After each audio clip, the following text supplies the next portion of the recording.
Айжанардын ооруканадагы ошол адилеттик издеп жалындаган көздөрү менин да жүрөгүмдөгү коркууну өчүрүп салгандай болду. Ооба, баары жазасын алыш керек болчу. Мен анын колун кысып, бул жолдо жалгыз эмес экенин билдирдим. Кыйын тагдыр экөөбүздү кантип учуратканын, мен Айгүл эмес, Бекештин аялы Назия экенимди айттым. Байкушум, анчага чейин таң калып, уялып, анан гана колумду кармап, баары үчүн мени кечириңиз. Сиз бардык акыйкатты билдиңиз. Мени кандай түшүнөсүз? Өзүңүз таразалаңыз. Мен күнөөлүү эмесмин деди. Кой Айжанар, мен сени күнөөлөбөй калайын. Сен таптаза, аруу кызсың. Сени түшүнөм. Сенде күнөө жок дедим кучактап, чачына сылап. Чын элеби? Деди аралаш каргылданган үнү менен.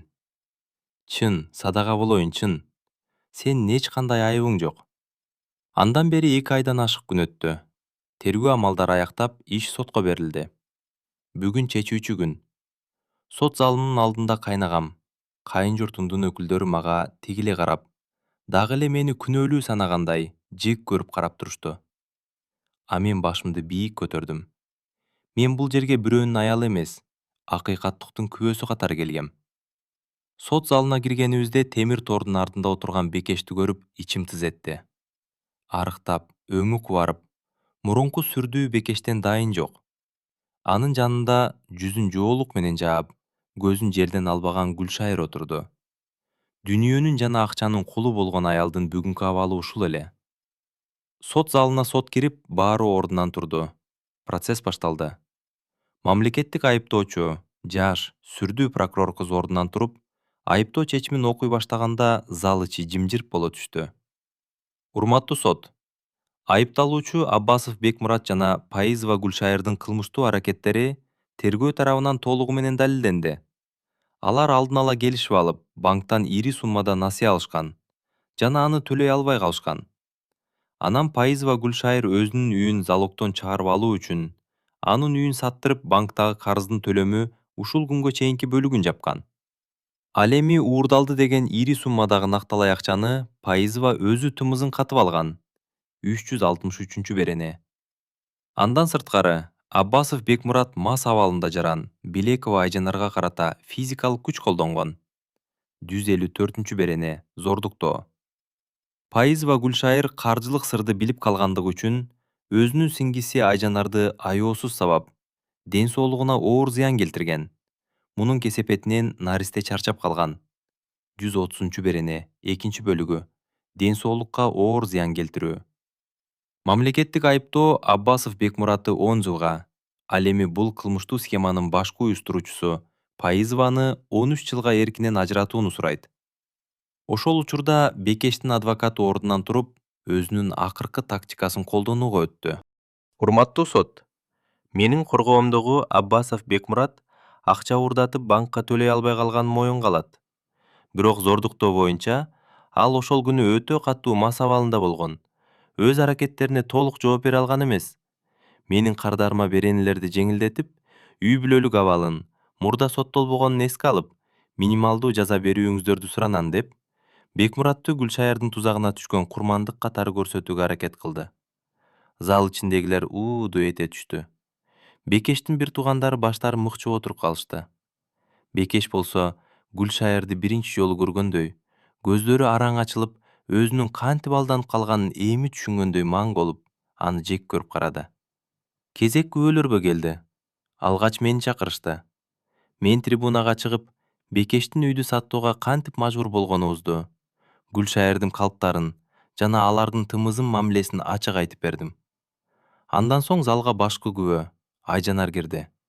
Ал али да болсо алсыз, бирок көздөрүндөгү акыйкаттыктын оту өчкөн эмес. Ооруканадан берки тергөөчүлөргө берген көрсөтмөсүн бул жерде да так жана тайманбай кайталады. Мен бул эки адамдын тең жазасын алышын каалайм, деди Айжанар үнү титиреп. Бекмурат байке мени мас болуп зордуктаганы аз киргенсип, эжемдин кылтактарына илинип, өз балдарын үйсүз калтырды. Ал эми эжем Гүлшайыр акча уурдалды деп баарыбызды алдап, ошол миллиондорду катып отурат. Мен муну билип калып бетине айтканым үчүн ал мени шыпыргы менен сабап, мен коргоном деп орто жолдо баламды өлтүрдү. Анын көзүндө эч кандай аяныч жок болчу. Айжанардын сөздөрүнөн кийин сот залында оор жымжырттык орноду. Гүлшайырдын адвокаты каршылык билдирүүгө сөз таппай, кардарынын күнөөсүн жууп тазалоого чарасыз калды. Гүлшайыр болсо темир тордун артында чачын жулуп, Бекешти каргап жатты. Сот өкүмдү чыгаруу үчүн кеңешүүчү бөлмөгө кирип кетти. Ошол 2 саат мага 2 кылымдай сезилди. Кайрадан баары сот залына чогулду. Сот өкүмдү окуду. Адилет соттун чечими менен Аббасов Бекмурат алдамчылык жана зордуктоо беренелери боюнча күнөөлүү деп табылып, 8 жылга эркинен ажыратылсын. Пайызова Гүлшайыр алдамчылык, жалган маалымат берүү жана ден соолукка оор зыян келтирүү, боюнан түшүрүү беренелери боюнча күнөөлүү деп табылып, жашырылган акчаларды мамлекетке жана жабырлануучуларга кайтаруу менен 12 жылга эркинен ажыратылсын. Жазаны түзөтүү колониясында өтөшсүн.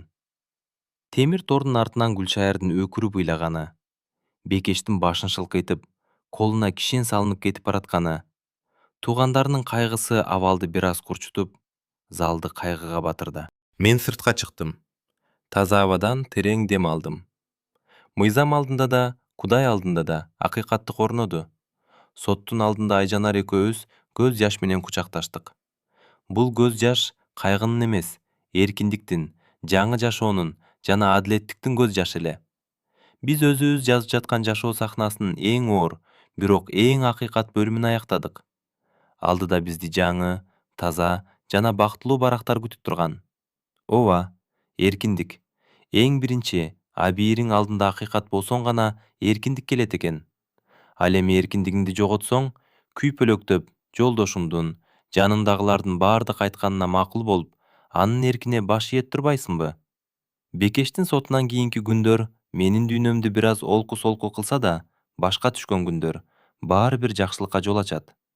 Айтайын дегеним, аялзаты катары балдарым менен бир болгонум, эч ким сага басым жасабаганы, экинчи аял алам деп, анысы аз келгенсип сени кордогонунан кутулганың эң чоң жеңиш экен.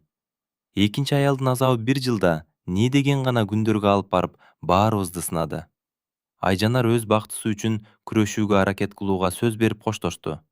Ал эми Гүлшайырдын уулу атасынын камкордугунда калды. Тагдыр экинчи аялдын запкысы менен баарыбызды башка адам кылып тарбиялап, өзгөчө сыноолор менен турмушубузду башка нукка бурду.